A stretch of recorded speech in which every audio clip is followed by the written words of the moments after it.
Good morning, everyone. I would like to call this August 8th meeting to order. And let's have a word of prayer, and then we'll do our pledge.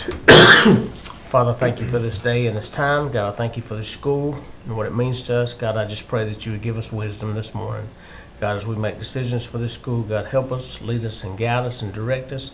And we'll thank you for that and give you praise in Jesus' name. Amen.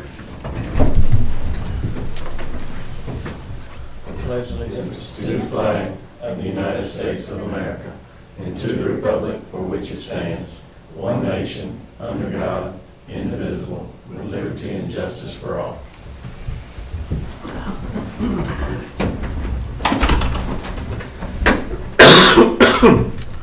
All right, we have the millage rate and the bond rate discussion this morning.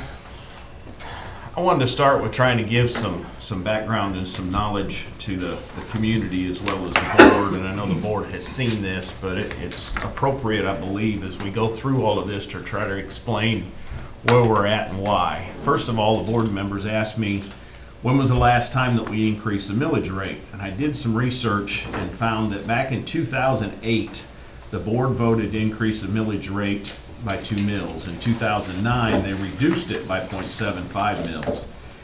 2011, they increased the mill rate by 1.5 mills, and that was the last time that it was voted on. So it's been 12 years since this board has increased the millage rate. And Michael, if you'll go to the next sheet, this is actually a copy of the minutes that was presented, and it shows September 29th, 2011 at 8:30 in the morning. They met and approved the millage rate to increase, and you can see that it's up to 16.829. So that increase was voted on back then, again, 12 years ago. To give you a reasonable explanation of why we need to do this, excuse me, a few things have happened over the year that is causing us, we're going to the revenue lost. Next one, there you go. Nope, that's not it. Did you get them out of order? Oh, I didn't touch it.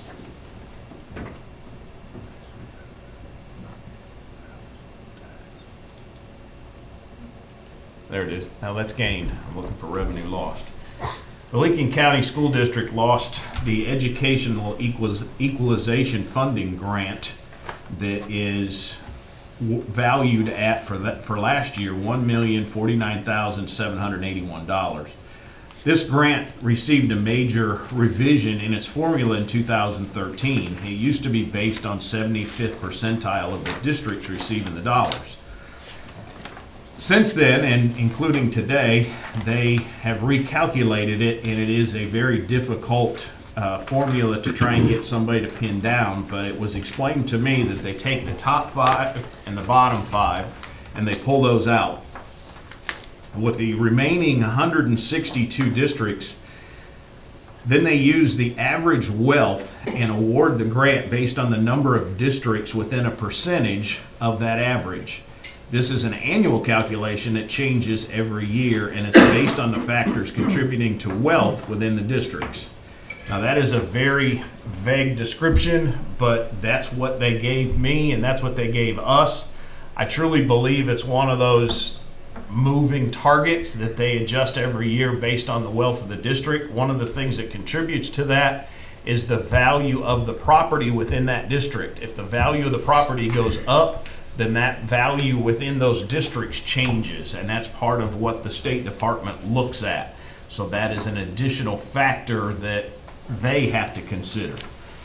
Another factor that is causing us financial issues is the state health insurance has increased by $635 per employee per month.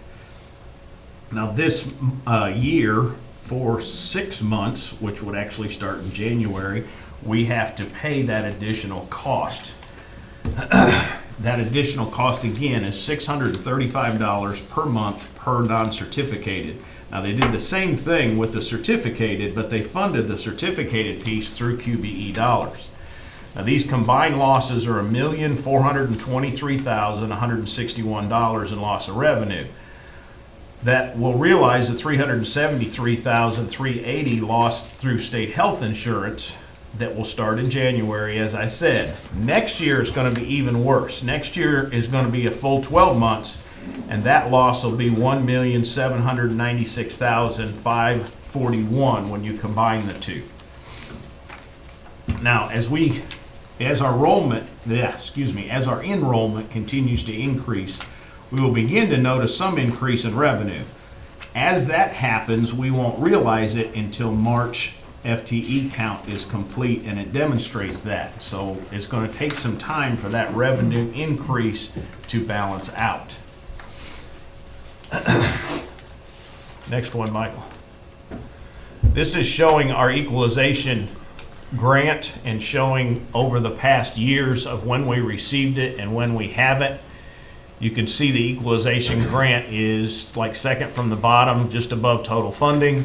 We got it for 3 consecutive years, and then it goes all the way out to where we did not get it. So it is a moving target and something that we don't normally count on. But as we were receiving it, it was helping to offset the revenues. When we don't receive it, it does not help us in revenues, and it hurts. So that's another issue that I was trying to explain and demonstrating that. Okay, Michael.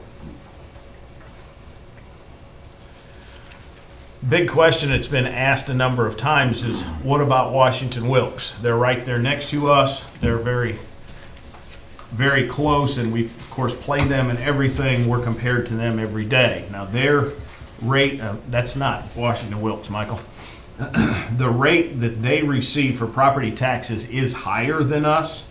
Their revenues are much higher. Their expenditures, of course, are higher. That's not it. You'll see that the Wilkes revenues are $29,290,000 and Lincoln County revenues are $18,812,000. The difference is $10 million, which is quite a bit. Again, the board has seen this, but I'm trying to share it with the community. As you look at the Washington Wilkes expenditures, it's $25 million, and Lincoln County is set at 20 right now. And the difference there is $4 million. You can see the FTE difference, 1215 compared to 1155. That's 60 FTE. You do gain money out of FTE without a question. The biggest difference is the next one down. Washington Wilkes millage rate is 17.15, and they're going up a little bit this year. Lincoln County's millage rate is 13.39. The difference, obviously, is 3.76. Now, if you converted our value of a mill, because our value of a mill is $367,107, if you converted that to our millage rate, go up by the 3.76 difference, you're looking at a difference of 1.38 or $1.3 million, almost 1.4. That would greatly change our financial situation. Now, I'm not proposing that we bump our millage rate all the way up to 17.15, but I want you to be able to see the difference financially between the two districts, and I think that's a very telling piece, not only for the board, but also for the community. And as you compare us with Washington Wilkes, then you turn and compare us with a CSRA.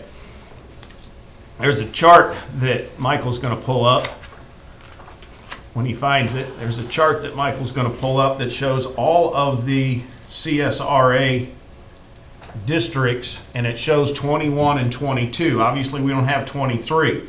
But as you look at Burke County and you look at Emmanuel County, both of those are lower than us. Well, actually, Burke's a little bit higher. But that they look lower than us based on the number of 13, but they also have a nuclear power plant that they gain a lot of financial benefit from. As you look at the other surrounding districts, you see Jefferson, Jenkins, McDuffie, all the way up at 1869. You see Richmond at 1765, Warren at 1832 or 33.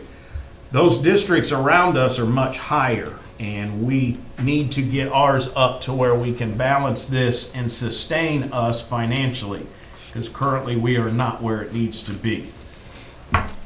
So as you look at revenues gained as I identified, one mill equals $367,107 for us. If we propose to increase it, you would simply multiply that number times 1, 2, or 3 mills.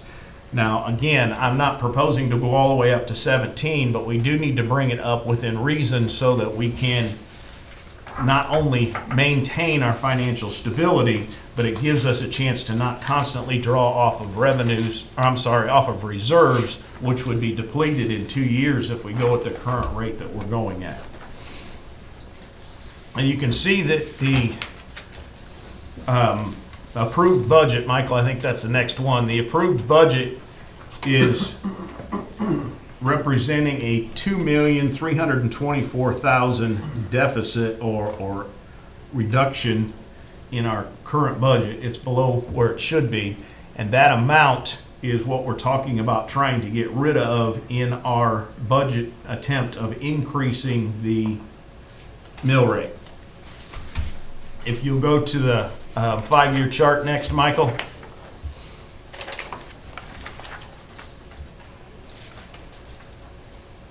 The 5-year chart is demonstrating what a 3 mill rate increase would look like.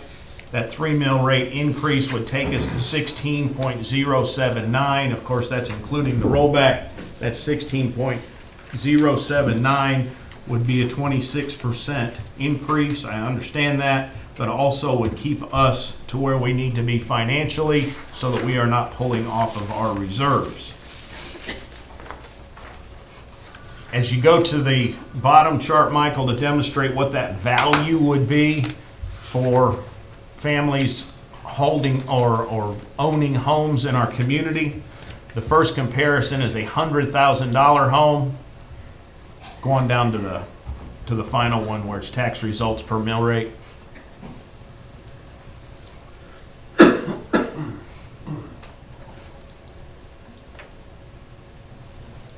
There you go. A $100,000 home would be valued, if we went up 1 mil, it would cost that homeowner $38 annually. If it was a $300,000 valued home, it would cost that homeowner $118 annually. Now, that's not a monthly charge. The monthly's underneath, or it would be $317 or $983. If you go all the way up to 3 mils, for a $100,000 valued home, it would be $114 annually or $950 a month. And for 3 mils, it would be $354 annually or $29.50 per month. Just trying to give you a reasonable explanation of what that is. Michael, if you'll go to the piece that's in the paper for me.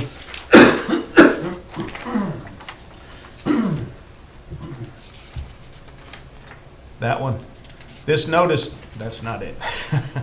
The notice in the paper is the requirement, that's not it. The notice in the paper is a requirement by law that we have to represent what the value, that's not it, what the value of a home is based on the average property value in Lincoln County and then the average property value without homestead exemption. And those numbers are selected by the state. Those are not something that I select, but that's why those are different. One of them is 75,000 and one of them is 175,000, closest to, there it is, closest to the nearest 25,000 mark. So in providing those, I hope that it gives you enough explanation of what those values are. This is based on 3 mills trying to explain it. But all of that is based on state requirement at the bottom paragraph. So that's why those are different than what I just showed, but it also gives you 2 other examples of what a 3 mil would look like. And again, that's a state requirement. So I'm just trying to expose everybody to what those numbers would be, and those are annual figures at the end.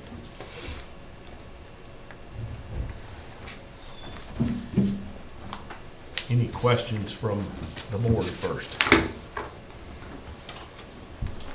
Yes. How much were we paying per month for a non-certified employee on health insurance? I want to say that it was $945.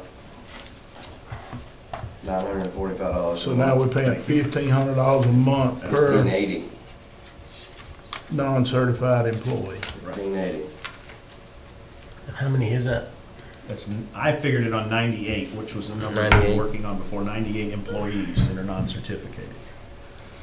Now, that jump happened last year, but we won't realize it until January. What they did is they took the value of teachers' healthcare cost and equalized it with non-certificated, which in a lot of ways makes sense because the healthcare cost for a paraprofessional should be the same as a teacher. I mean, it is the same.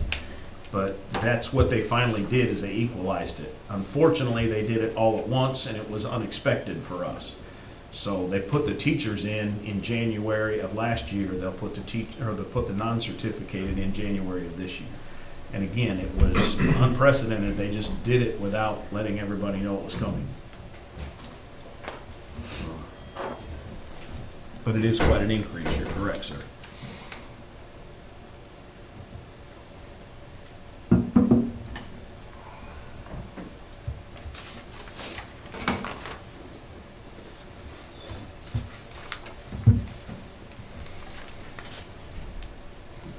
So Any that's question? more than 20%, ain't it? Or the 20% increase? Yeah. Yes, Yes. it's quite a bit. I got a few questions, I just wanted to let somebody else ask. Got a recap questions here. All right. Just a few pages worth, is that okay? And you answered a lot of them. So I tried. I really did. I tried. You did good. I'm referring to this revenue loss to district page. Yes, sir. So the certificate employees, we're gonna be completely refunded, well, not refunded, but funded for those, for the increase. We're gonna get all but like FICA and things like that, yes, that there's not very much that we're not funded for in that one. They covered that in QBE. They will not cover QBE for non-certificate. Okay. All right, so, FTE, how long does that take before, how long does it, you say it will go into effect in March. So for the general public and myself as well, what is a FTE? Full-time equivalent, it's on your cheat sheet over there, but I'm trying to help. Yeah, I'm Yes. talking to, You are, the Right community, yeah. Full-time equivalent is what FTE actually stands for. Now, full-time equivalent is valued at one student in a regular high school classroom, regular general ed high school classroom. That is the value of one student, and it's a percentage based on that 1.0. That value at that point can increase, obviously, and does when you start talking about going into a gifted class, you start going into a special ed class. Elementary is higher than high school. So those values vary throughout the number of children that we have. But that's how we are funded, is based on FTE. can you give us a range approximately, if you don't know the exact numbers, like an average student FTE dollar figure? The value of one FTE, do you remember that number? I don't remember exactly off the top of my head. $7,000? I think it was like 7,000 or something. I was gonna say around 7 or 8, but I'm not positive. It may be lower, closer to 5. I just don't remember the exact number. I can look that up for you and have it ready for tonight. That'd be great. I can do that. Okay, and then my next, so along with that, let's say that we had, let's just ask this question. How many new students do we have moving in from other areas into our school system? Ms. Goldman, you had, Well, we had, so at the end of last school year, after our fifth graders moved, the last day of school was 611. After the fifth graders left and we re-enrolled the new pre-K students, we went back down to 577. By the first day of school, we were back to 612. Right now, we're about 605. So even though we had people move in, that big class of fifth graders went to sixth grade. They're over 100 now in sixth grade. So we also had less pre-K enrollment because of class size change. So we're pretty consistent to where we left off last year. Miss Burt's a little bit higher because of that big sixth grade class. Ms. Burt's all the way up to 275, and the high school was 380. So the number that I saw yesterday when I looked at how many children currently enrolled was 1260. And that's how many more than last year? That's probably 40, more than last year, maybe 35 more than last year. I'm not positive, but that's pretty close. Well, 40 times 5,000, that's 200,000. That's kind of what I'm doing the numbers now, so that's why I'm trying to. Mm-hmm. So if it's 40 students, I will get those exact numbers again.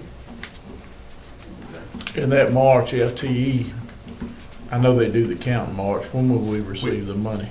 We do the count in October, and then we do the count in March. As you do the count in October, that identifies the total number, and they wait till October because of the move-ins and moves-outs. And that, then sometimes, I shouldn't say it that way, we get a mid-year adjustment.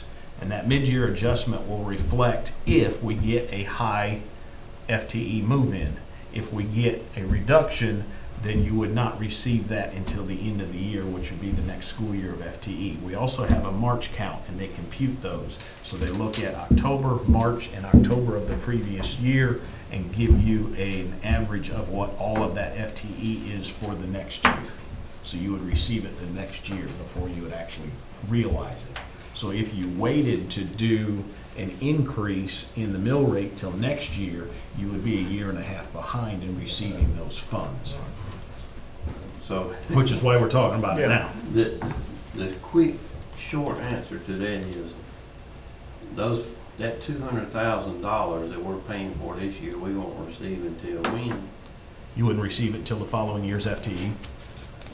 So a whole year. Yes, sir. Okay.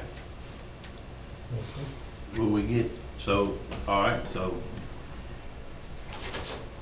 they owe us 200,000 for the year, this year. We're gonna receive that for next year, plus the 200,000 that we're projected from this year as well, is that right? So That's- that'd be a $400,000 check, that's why I'm, It's the way it's supposed to work, but you also are gonna get an average of the prior March mixed in there. So you get October, March, and October is how they put all that together. okay, And then they compute it via an average. okay. Yeah, well, I'm just trying to. No, I'm with you. It's just, it's a very complicated formula, and I don't want to tell you the wrong thing.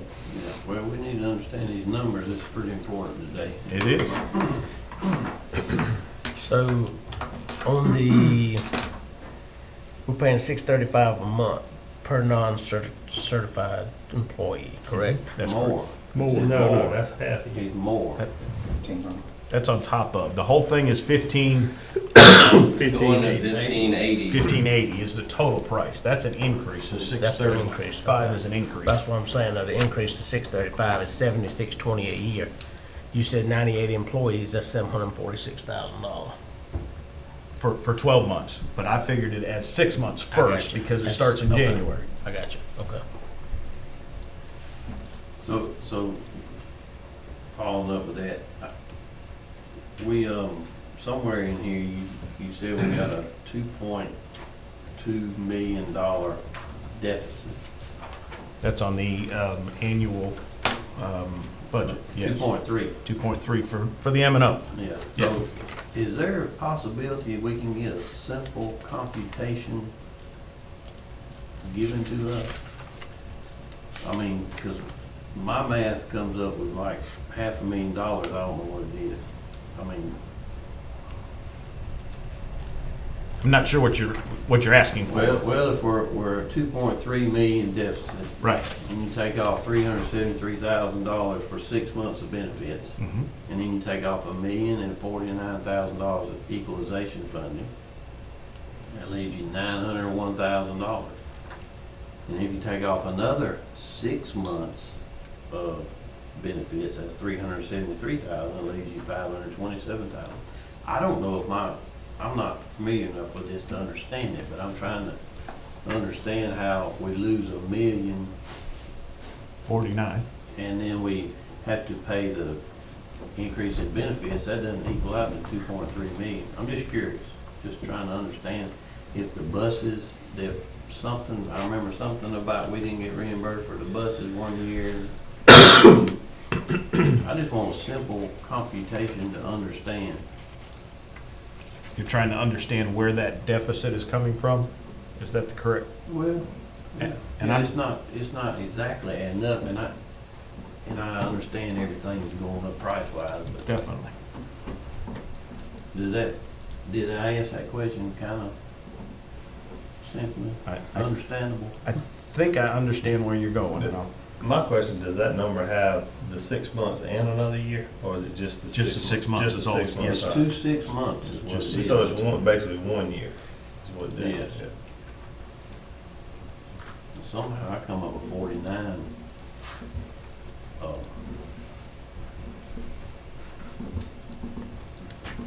Employees, no certificated. I come up with 49, I don't know. how I come up with 49 that. instead of- No certificated. Instead of 98. No, Well, we counted them 2 or 3 times on, Thursday, and it got 98. But that's We can why give you it's that list. The 373 is based on 6 months and not on the 12 months. 373,000. Yes, it's based on Based 6 on months. 6 months, That's yeah. correct. Okay. And that would be double that 49. Yeah. Right, yeah. Okay. That would double your 49. Yeah. Yeah, we figured on 12 months, right? Okay. Well, the reason I did it on 6 months is because they're starting in January, and I didn't want to misrepresent this budget Right. number. Right. But the non-certified is the parapros, the bus drivers, Food service, office staff. custodians, food service. office staff. Yeah. Right. Even Dylan. Dealing as well. He's non-certificated, yes.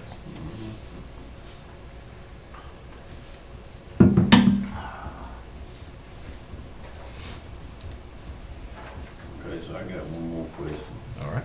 Somewhere in here, on one of these pages, it's got the recommendation. Which one of the pages is that? I ain't got no idea. I guess my question is, why do you recommend 2 mil instead of 3 mil?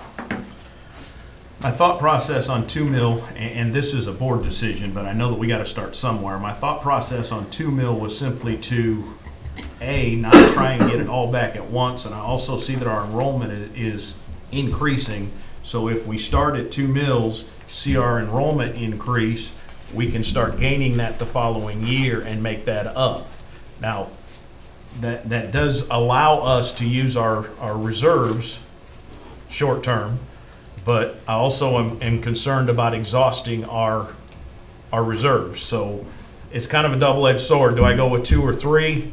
I pick 2 because I'm hoping that the enrollment continues to increase is what I'm looking at.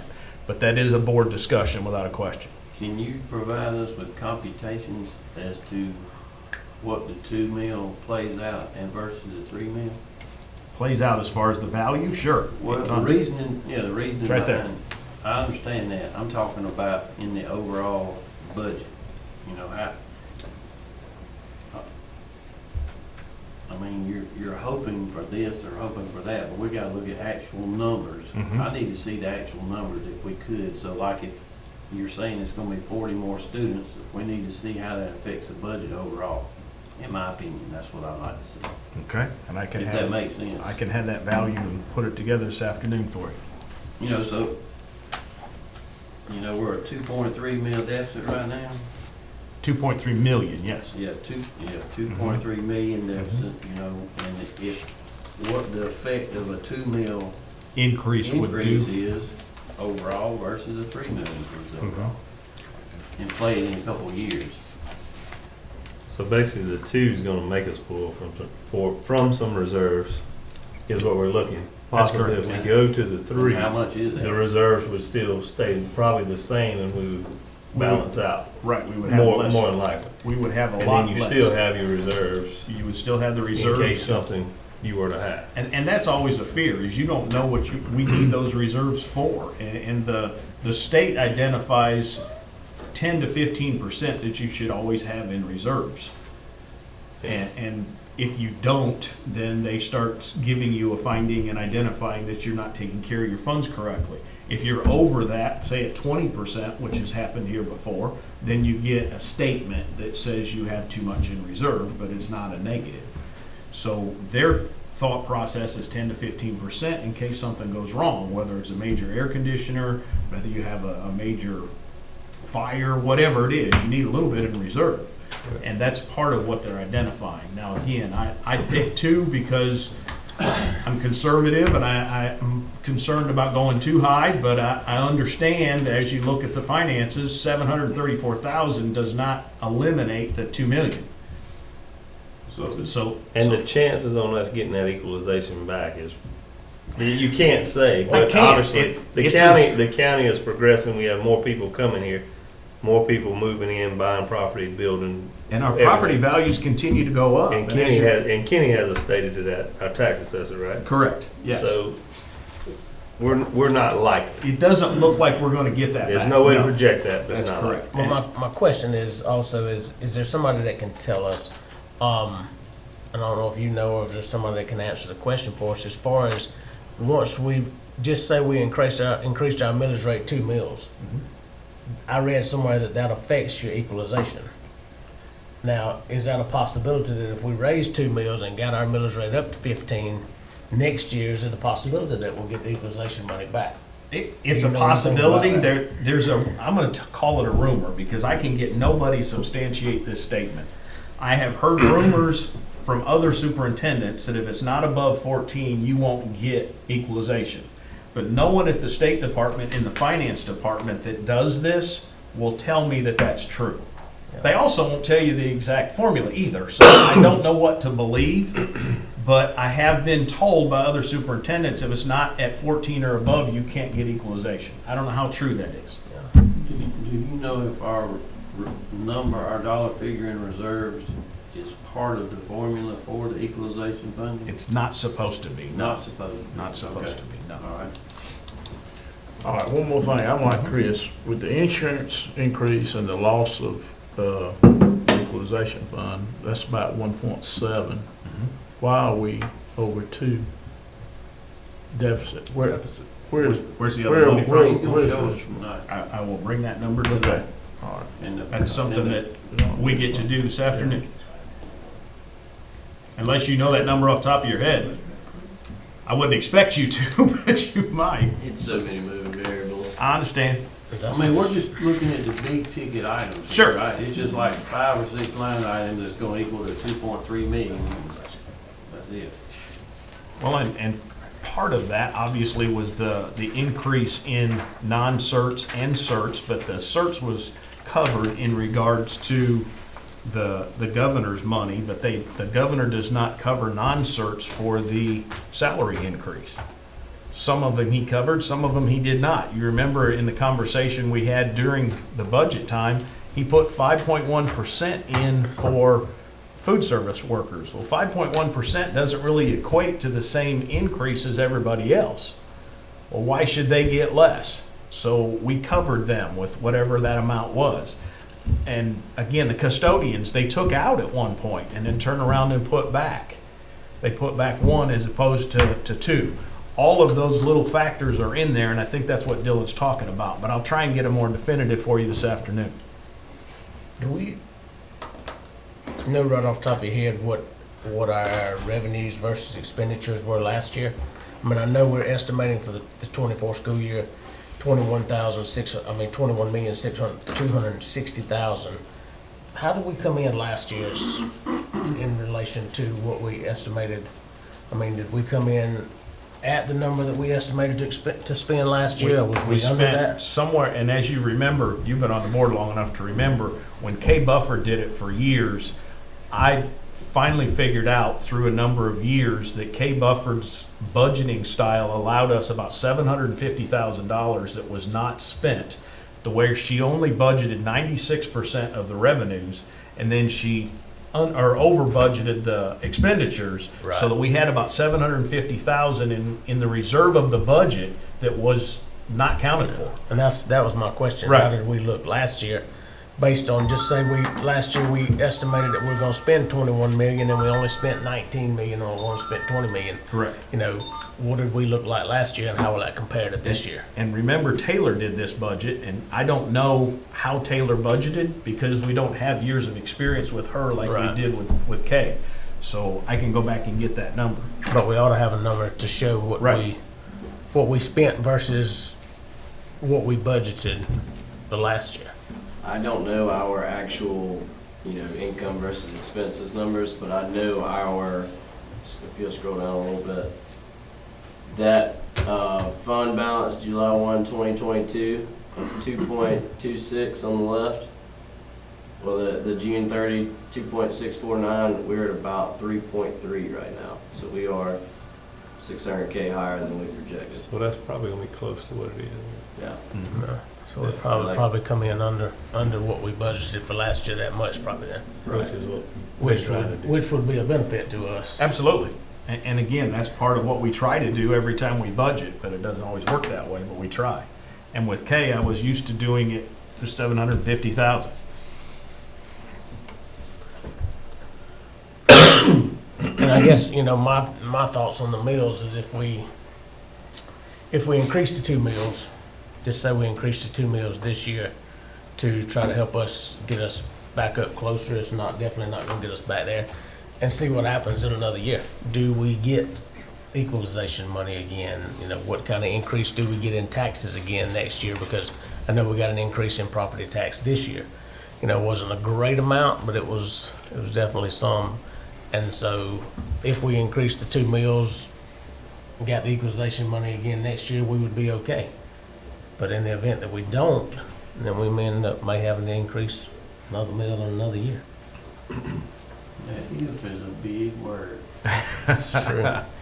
Well, and again, a budget is a projection, and so is this. So trying to figure it out and where it falls.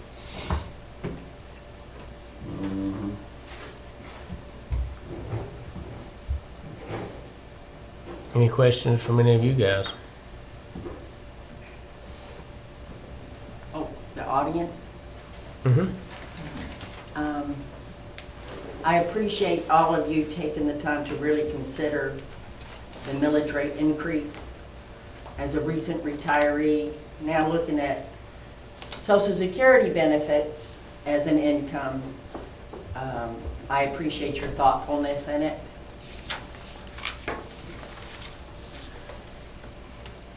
But I think you're asking a lot of the seniors in this community to bear this burden when they've already been hit hard, really hard by the inflation on groceries, gas, insurance, their own insurance premiums. I was unaware you have to pay for Medicare when you retire, but surprise, you do. I will be paying for medical insurance the rest of my life, and it's ridiculous. And I'm trying not to get emotional, but I do know seniors. I spent a lot of time at the food pantry, and it's seniors that are there. Young families and senior citizens who cannot afford to buy groceries or medication. They have to make decisions. Do I pay my taxes? Do I buy groceries? Do I buy medication? Every month, this is what they face. I planned and planned for my retirement. As you all plan for your budgets, you don't know what's going to come up. I just hope you will really consider, as other communities have done, other counties are looking at what has happened to the world this year and saying, let's just take a breath, give the people a break, and we'll look at these budgets next year, see what the government does, see what our governor does, and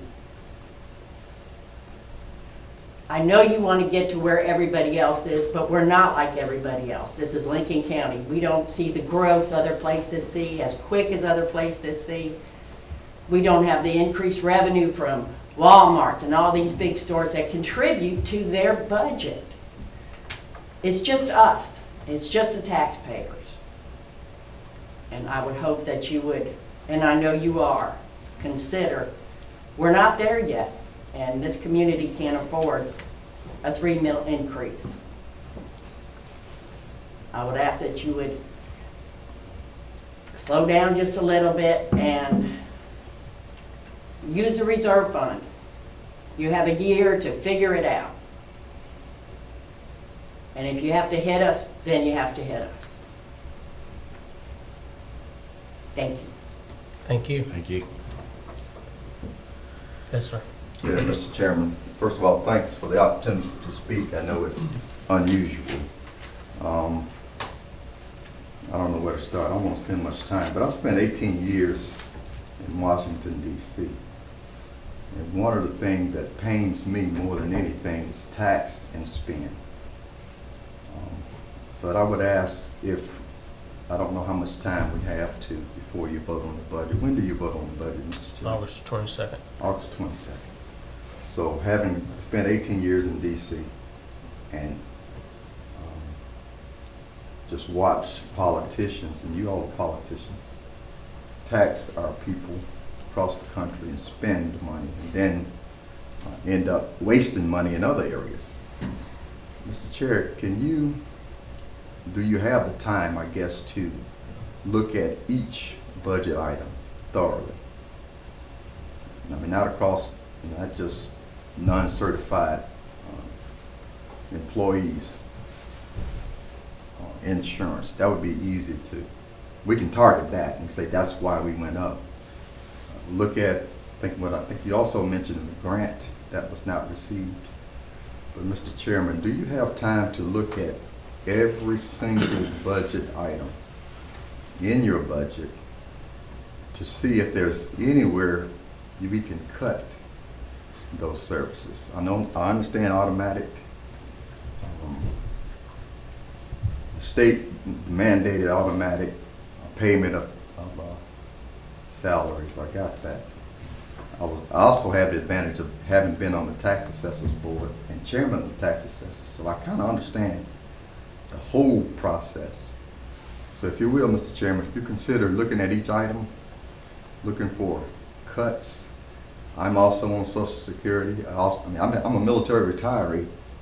I paid for my insurance through my military retirement. But like this young lady said, my first payment is through Social Security. So if you will look at each item, I think our citizens would be more comfortable with an increase if we can say we've done everything we can to make sure that we don't raise your taxes. That's a very emotional issue, even though mine only going to $180 because of some of the values that I have. I don't want to pay any more taxes. Another thing, 28 years of military service, every year, August, across the board, we were asked to look at every item. We were actually put on a freeze. Every August, we would look at our budgets and not spend any more money. We had 2 months to look at our budget. These are the items that we need to serve and defend our country.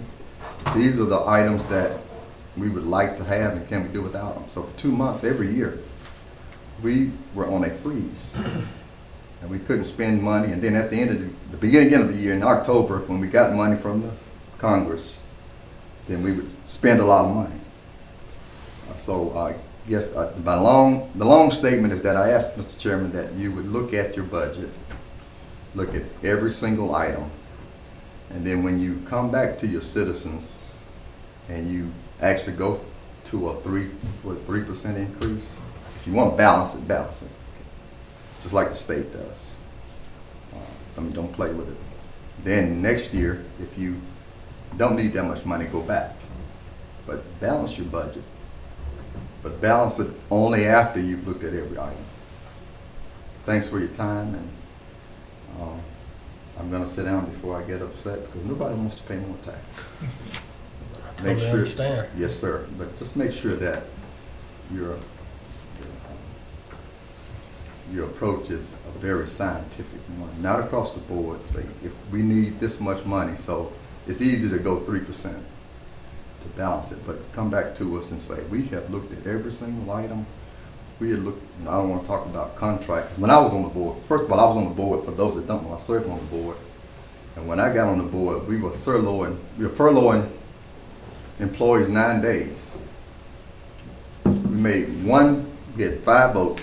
1 vote changed that. We were furloughing employees 9 days. We changed 1 vote, and we went from $300,000 deficit to a balanced budget. And at the end of, was it December, Dr. White? We ended up giving our employees 1% bonus. Can't even call it a bonus.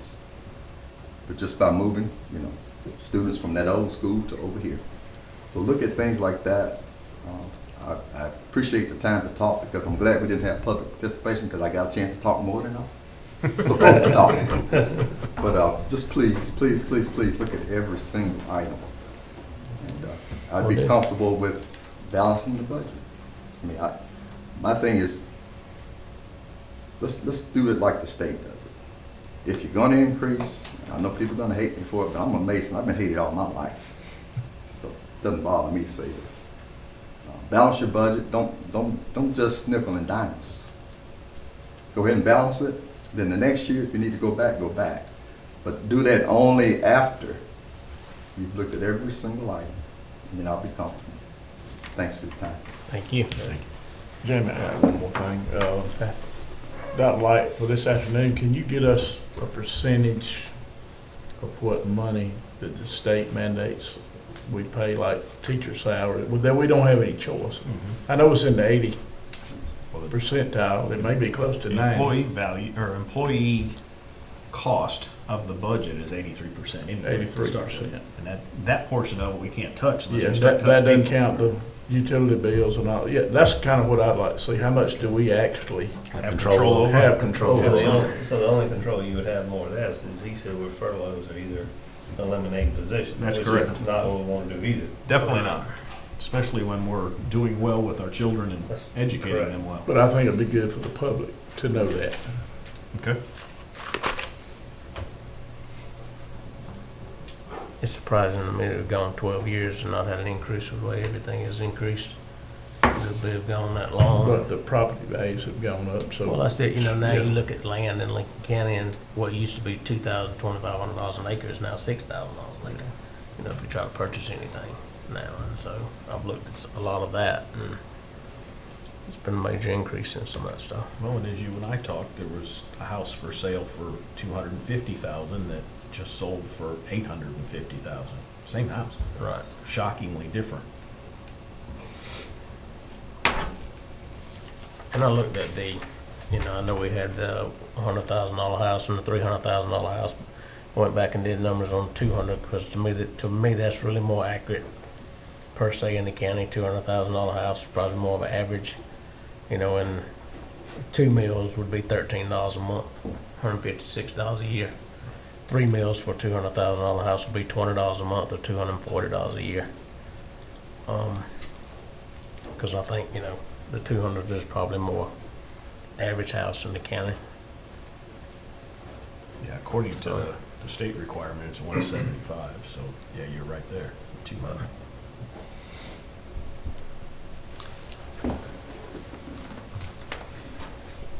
Any other questions? We need to take a session on that. No, all we would do is close out the meeting and Okay. let everybody know that we have a meeting at 6:30 this afternoon discussing the same exact issue, and then a board meeting at 7 tonight. Any further questions before we close out? I need a motion to adjourn. By Make a Mr. motion to Madison, adjourn. second by Mr. Mullin. Thank you, guys. Thank you very much for being here. Appreciate it.